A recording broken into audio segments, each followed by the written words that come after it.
the Ticats Audio Network. This is the CFL This Week with Bubba O'Neil. This is the CFL This Week on the Ticats Audio Network. I'm your host, Bubba O'Neil. And yes, I know you've been emailing us. We've been late this week, and I'm sorry. Can you not hear it in my voice? This is the reason why. Of course, this is the wrong time to get laryngitis in the end of the CFL season, but regardless, we're going to pull this off. As always, our wonderful hosts have joined us, our co-hosts have joined us, Kristina Costabile from the cfl.ca, Dan Ralph from Canadian Press, and from Parts Unknown, Jim Mullin, of course, from our friends out in BC, of course, Krown Countdown, and as we always know, we can get him in terms of talking about all levels of football because he is the kingpin of Football Canada. So thank you for joining us, folks. All right. Thanks, Bubba. I think we can do some carrying for you here at that squeaky voice of yours. Yeah, it's beyond squeaky. It's horrible. Hey, let's go back to what we've seen because we've already seen the beginning of a Tuesday game, which was unbelievable, that Elks and Argonauts game. But we'll talk about the Argonauts here. And I don't know if you want to include much of what you saw on Tuesday, but let's go back to Friday night's win over Hamilton. And I think pretty simply, Dan, we'll start with you. Have the Toronto Argonauts earn the respect as the beast of the East? Well, based on the standings, I'd have to say yes. They've won the games they've had to win this year, and that's the 3 against Hamilton. That wins the season series, and without that, they don't finish first. So, yeah, I would think right now, as we speak, they would have to be in that position for sure. Do I think they're the best team in the East? That's for debate. Well, Kristina, I'll ask you that question. Are they the best? I'm with Dan in the fact that based on the standings, yes, they're leading the league. They got 9 wins this year, and I think we all know that it's not easy to win in this league. So I'm going to give them a pat on the back for winning the games. And you're right, they've won the games that they need to as well. Those 3 games against Hamilton were super important because I think all season long, the conversation of who's going to win the East, who's the best in the East was between Hamilton and Toronto. And if you put those guys head to head, Toronto wins that series. So how do you not consider them the best in the East? And I also just want to remind everyone, they are the only team to win against the Winnipeg Blue Bombers. I'm not counting the Alouettes win against them last weekend because that was against some backups. But I know it was a different quarterback under center with Nick Arbuckle and not McLeod Bethel-Thompson, but that's still something to consider when no other team in the league, East or West, has been able to do that this year. I think when you look at the Argos, you look at the entire Eastern Division. And at the start of this season, I looked at the very uneven scheduling, necessary due to COVID and travel restrictions and all of those things that have been well covered. And as much as I'm looking at a team with 9 wins, I have to wonder what their record would have looked like if we had a balanced schedule in this league, and where the Eastern Division would be if we had a balanced schedule in this league. I think the 9 wins is complimentary. I think if you listen to the small but dedicated legion of Argo fans, they are all in disbelief that this is a first-place team. And when you look at the Toronto offense and McLeod Bethel-Thompson, he's the poster boy for underachieving offenses in the Canadian Football League this year. His touchdown interception ratio is 10-13. It's like he's symbolic right now of the struggles a lot of CFL offenses are going through. At the start of the season, I wondered if the Argos could literally pull it all together with the rash of free agent signings that they had going into training camp. That has seemed to work, and it seemed to have compensated for Ryan Dinwiddie's lack of experience as a head coach. Quite frankly, he's made some mistakes along the way. I think the Argos are very beatable in the Eastern Final, regardless to what team comes up through the Eastern semifinal. But Dan, do you not find this kind of odd that every one of you, and myself included, and we sat up in the booth for that Friday night game, and I think I'll speak for myself in the sense that when we looked at that football game, and I think about the many scenarios that could happen. What happened shocked me. It was not what I expected. You and me both. I tweeted that and I got a lot of flack for it. I wasn't surprised that Toronto won. I thought if there was going to be a team that would win decisively, it would have been Hamilton, because I still think on paper that's the team to beat in the East. And I've been waiting for a dominant performance from the Ticats all year. I'll be honest, I still have yet to see it. Now, maybe we will see it in the East semi. Maybe we will see it in the East final. Maybe we won't see it. To Jim's point, the problems that I've seen on Hamilton's offense are the problems I've seen with a number of East Division offenses this year, maybe Montreal notwithstanding. But I'm still waiting to see a dominant Ticat performance this year, and I've yet to see it. Now, maybe they're saving it for when it means the most, but that's dangerous in the 2021 CFL season, because I don't think there are very many teams that can flip a light switch and turn it on as quick as you might think. So I was surprised that Toronto won so emphatically, and I think the score, quite frankly, flattered the Ticats, because I have never seen Jeremiah Mazzoli struggle as much in the first half as I did that game. And they tried to go deep. They obviously found something that they wanted to exploit, and they couldn't exploit it. And then in the second half, they went to a more traditional offensive performance, and he got a lot of his yards in the second half, in my mind, after the game was decided, or a lot of the game was decided anyway. So I was surprised that Toronto was so emphatic. And yet, having said that, their offensive performance, again, as to Jim's point, was not as dominant as you would expect from a first-place team. So, Kristina, then here's the thing. If I'm an Argonaut player, I'm listening to this podcast, I'm listening to the general talk in the Canadian Football League. If as an Argonaut player, I'm saying we're still not getting any respect. Yeah, I agree with you. And I understand why, based on the fact why we've talked about all of this. But going back to that Friday game against the Argos, I might be reaching a little bit here, but this kind of reminds me of the 2019 Grey Cup, where the week leading up, it was Hamilton heavy favorites. Everyone said Hamilton's going to win. Maybe they went in a little confident, and then they didn't show up in the Grey Cup and they were outplayed and lost. And this game, this was obviously a playoff feel, a championship feel game where the Ticats needed to win. And the entire week leading up, they were also heavy favorites. Look at the cfl.ca writer picks, including myself. We all chose Hamilton to win. And then they went in and they did not perform.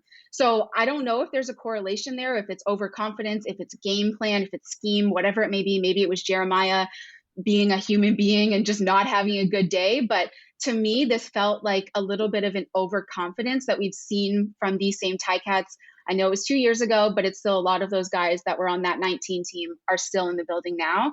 So that's what surprised me the most. Was I didn't think they were going to lose. I thought they were going to win, but to lose like that, it was very shocking.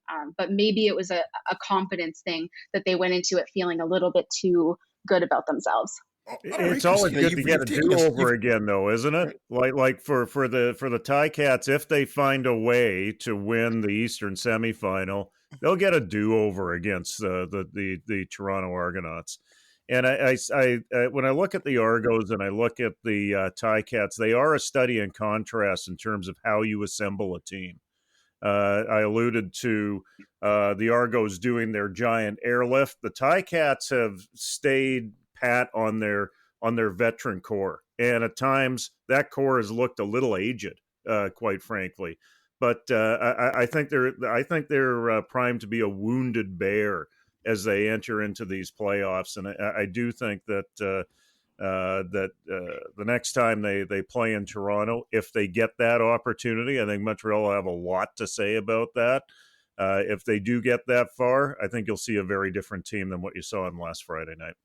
But guys, let's throw this. I mean, there's an opinion out there, and it was small going into this game, that a lot of the confidence about the Tiger Cats, Jim, I'll go right to you, is that they beat teams like Ottawa. They beat teams like Edmonton, teams that are not going to the postseason. And everyone said this was the Tiger Cat team that are rolling right now.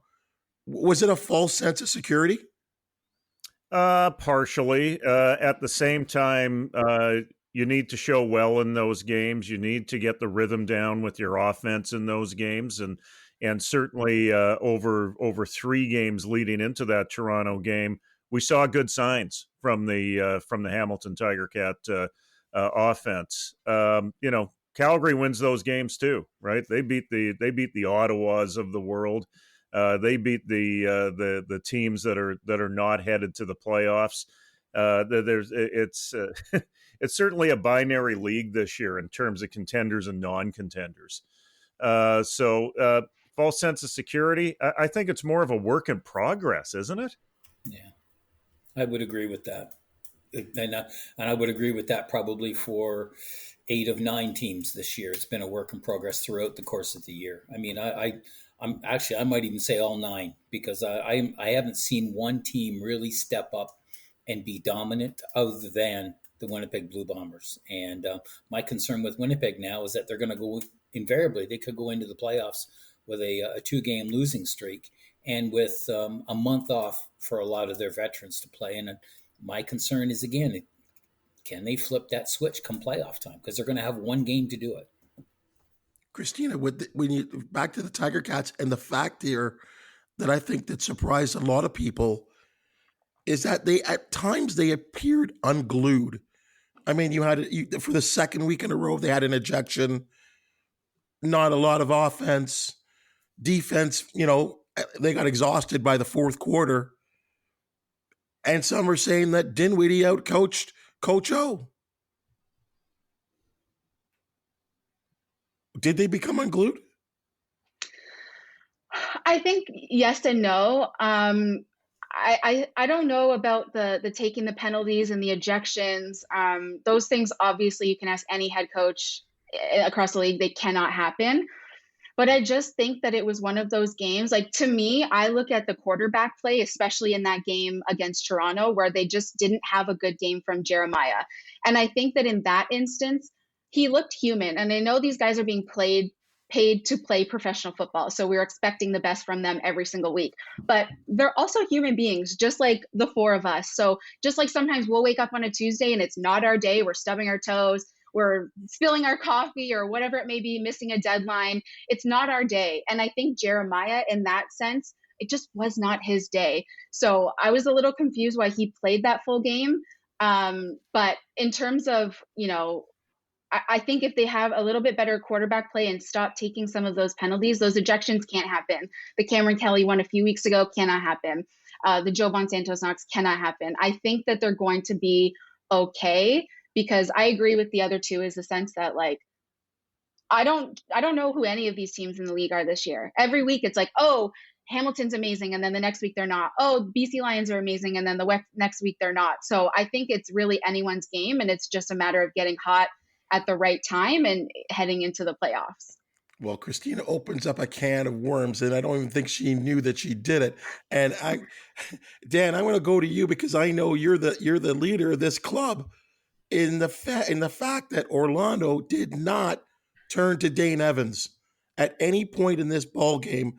And I think there was a feeling that if not for a change of pace, if not for a different look, and at the end of the game during the press conference, I had to ask the coach. It didn't mean to be, so direct with him and saying, did you consider a quarterback change? And he gave me a very sharp no. Does that surprise you? No, not at all. You and I have spoken about this here a couple of times, and I think 2 weeks ago, 3 weeks ago, I was convinced that he should have started him.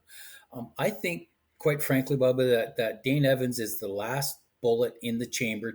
I hate to use that analogy, but he's the last change that they can make to reignite an offense. And I think that change comes either Saturday if they need a must-win, or that comes in the East semi if they're struggling, or it comes in the East final when he needs a must-win. I think, to me, in my mind, that's the last card he has to play offensively. And you don't want to tip your hand early, because, I mean, if he goes to Dane and Dane struggles, then what do you do? And you still got more games. I think Jeremiah, his numbers suggest that he's got a command of the offense.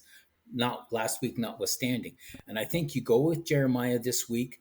You ride Jeremiah as far as you can. And then when you have to, you bring in Dane.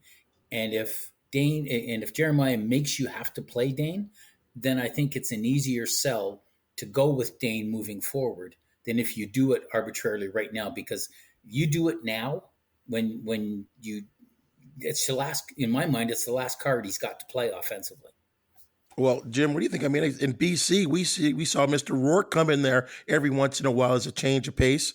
Are you surprised they aren't doing the same thing as a 1 and a 1A in Hamilton with their quarterbacks? Well, the thing is with Jeremiah Mazzoli is his on-again, off-again health status over the last couple of years. And if you do the math in the last 3 years, yes, we're throwing that 1 year in there where we didn't play football.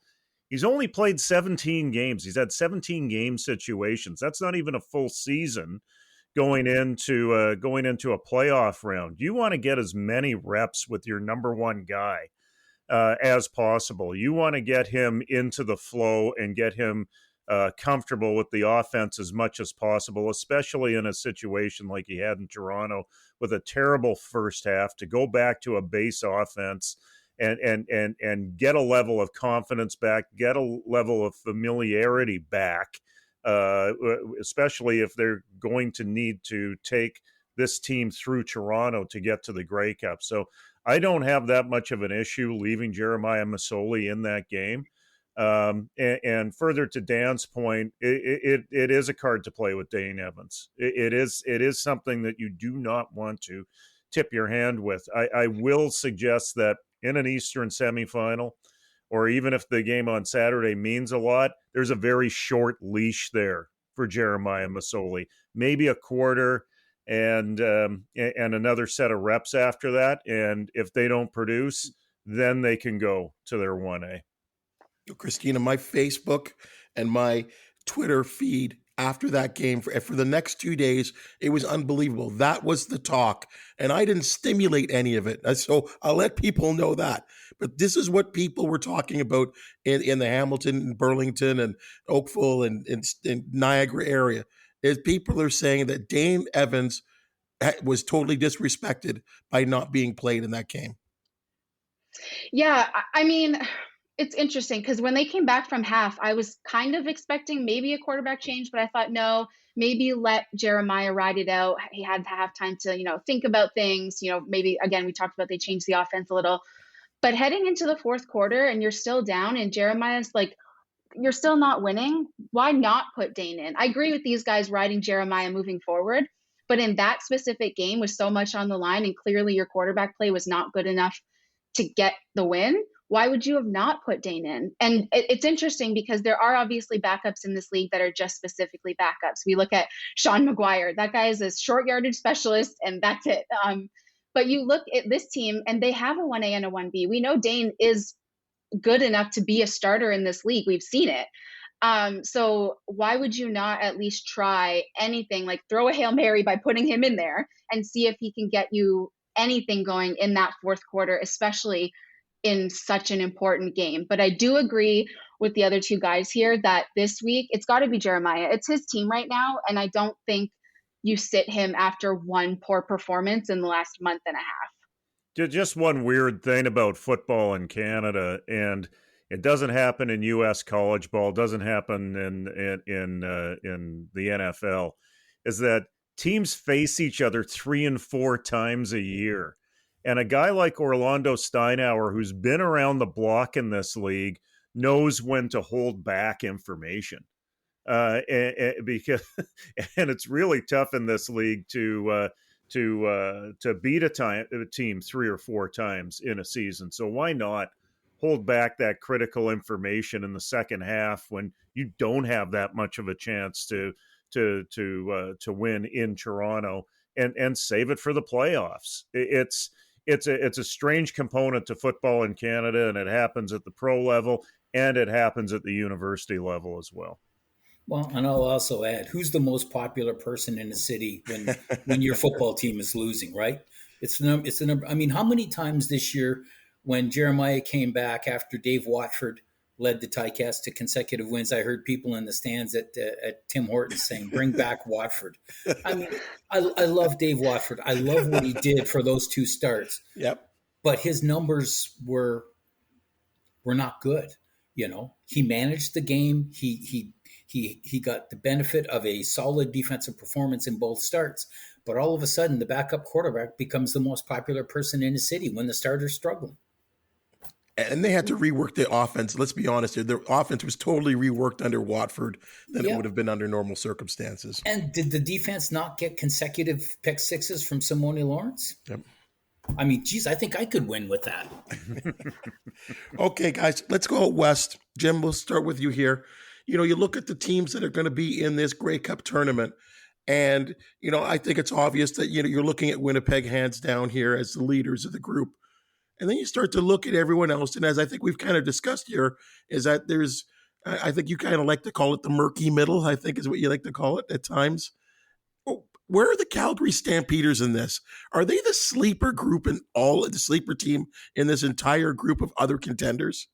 Well, I'm not going to get too charged up about the Stampeders because if you look at their last 3 weeks, it's almost free spot on the bingo card teams. Even though the Lions gave them a push, the Lions are nowhere near contender status. They beat Ottawa and they had a bye week. At the start of the season, I think, most of us talked about the healthiest team at the end of the day has the best chance at the Grey Cup, given the year off. And Bo Levi Mitchell started the year with a fracture that limited his ability to move around the pocket, and we saw it in an early season loss to the BC Lions. He's healthy again. That's a major plus for him. Reggie Begelton comes back. That's going to be a major plus for them. Calgary is healthy. And, the last loss they suffered was a 3-pointer against Saskatchewan. There's another wrinkle in the Canadian schedule is that, you get enough shots at a team, you might find a way to win. So it would not surprise me, at least in the Western Final, if it's a Calgary Winnipeg Western Final. And then to Dan's point earlier, with Winnipeg possibly going in on 2 losses and sitting around for a month, there's a path there for the Calgary Stampeders. Dan? Yeah, I totally agree, and I don't know if that's good for Jim or not, but there's no doubt in my mind that Winnipeg's the class of the league. I mean, they've shown that they've played well. That defense is lights out. Last week, notwithstanding, and I think they become a much different team when they put their veterans in. That said, you get to what Jim said. You've had 2 weeks off. You've had a month off by the time you resume play. You're a little rusty, and if it takes you a quarter to get your mojo back, let's hope you're not down 14-0 when that happens. And nothing takes the home crowd out of it. If all of a sudden, if a Calgary or a Saskatchewan goes into IG Field and jumps to a 14-0 lead, and then all of a sudden that running attack that we see Winnipeg has, it forces them to have to throw the ball. Now they're just as good, and I think Zach is the best quarterback in the league in my estimation. But you don't want to be playing catch up in a must-win situation. So, I still think the road to the Grey Cup goes through Winnipeg, and I think it's going to take a Herculean effort by either Calgary or Saskatchewan to beat that team when it's on all cylinders. I fully expect to see Winnipeg and Hamilton in the middle of December. That to me is as close to a sure bet as you're going to get in these wild and wacky playoffs. Kristina, are you smelling an upset along the way somewhere?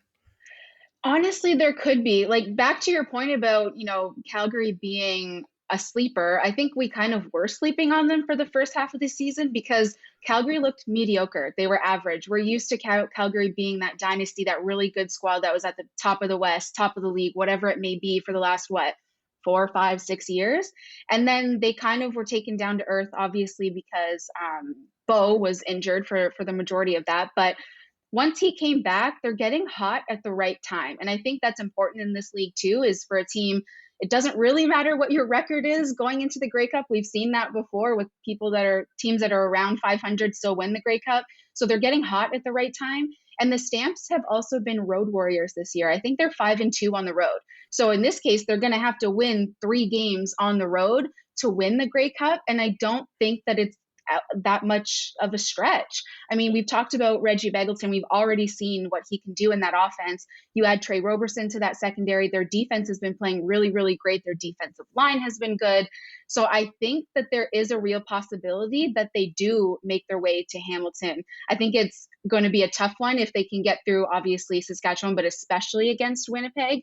But I do think that it is possible for these Stamps. We've seen them have a ton of success, especially with a healthy Bo Levi Mitchell, which I believe he is finally healthy in these last few games for them.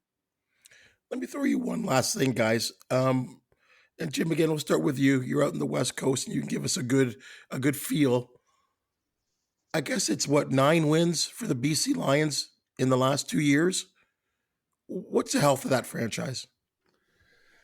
Well, it helps that Amar Doman has stepped up as a new local owner. I think that's key. I did see the release of their new season ticket campaign, and I see very few changes from the David Braley era, which is a bit of a concern to me.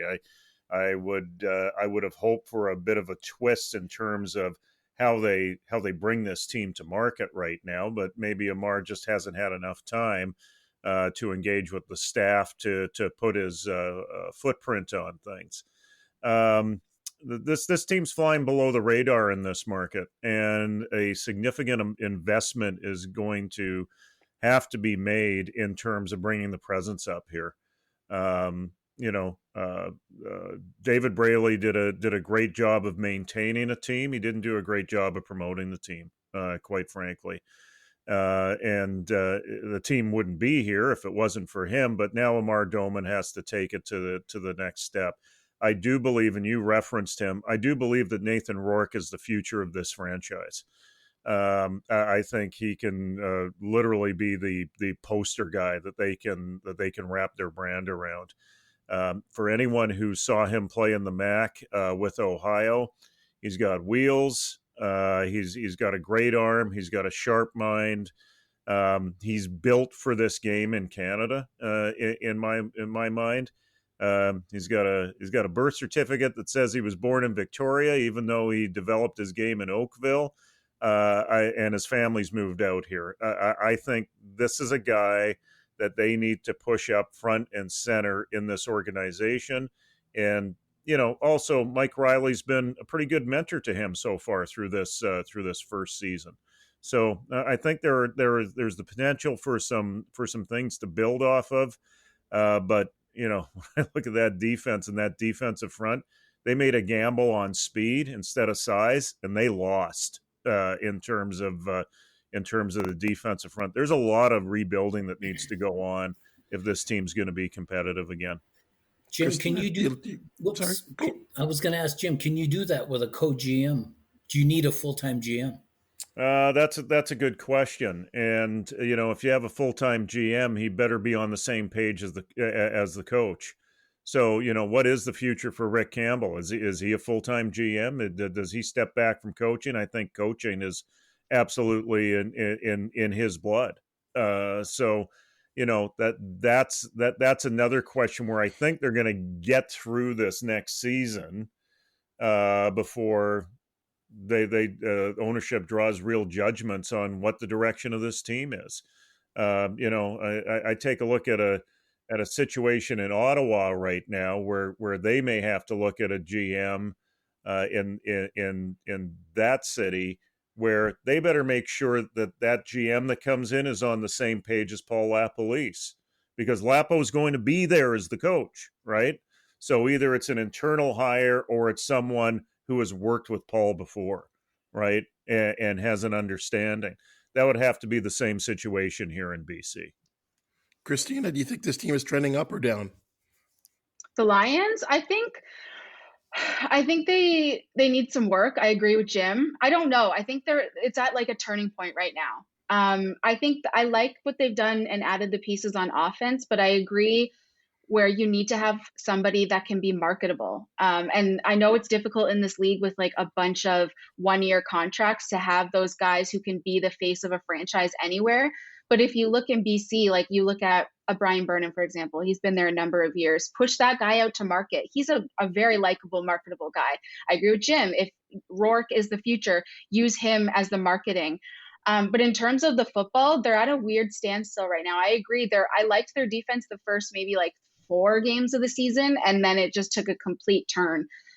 So a rebuild on the defensive side of things for sure needs to happen. But I think it's a wait and see moment for the Lions right now, because I cannot tell. They were another one of those teams this year that I was like, are they good or are they bad? And I think by the end of the season, we all know where that kind of netted out, is that they were not a good football team. But where do they go from here? I'm not entirely sure. I think this is going to be a really important offseason for them, though, both behind the scenes in the front office, as we were just speaking about with the new owner, as well as on the football field, to decide what are we doing with, especially on the defense. They need some work for sure. Yeah, the pivotal game for the Lions this year was that home game against the Edmonton Elks, where the Elks blew up that defense they just gashed them for rushing yards all over the place. And it exposed all the weaknesses, and they never seemed to recover from that one game. So if there is there's a weakness on special teams too. They're a highly inconsistent team on specials, and this is from a city that got accustomed to Louis Pasaglia kicking for 70 years here. So, that's something that people were not prepared for. Dan, last word to you. Well, I will jump on the bandwagon too. I think they're a team in flux right now. I like where they are at quarterback. I said all along, I think Willie Whitehead on offense presents a really nice 1-2 dynamic punch with Burnham. There's some question marks on defense. I like Jordan Williams in the middle. I think he's been a bright spot. I think the secondary's been beat up in terms of not getting any pressure up front. So, to me, the biggest question is, what do you do in the front office? I mean, Devon Claybrooks was let go in 2019 as the reason why there were issues. That team underachieved. What happened this year? Different coach, different situation, different front office, same result. I like the quarterback situation. I would keep Mike Riley for 222 to mentor one more year with Nathan Rourke. And I agree with Jim. I think he's the face of that franchise moving forward. And you could do a lot worse in terms of somebody who's marketable and someone who's charismatic and gets it. I think the kid does get it. And but I think you have some question marks up front that have to be taken care of, both in the front office and on defense. Well, folks, we have reached week 16. One more to go, and then the tournament begins.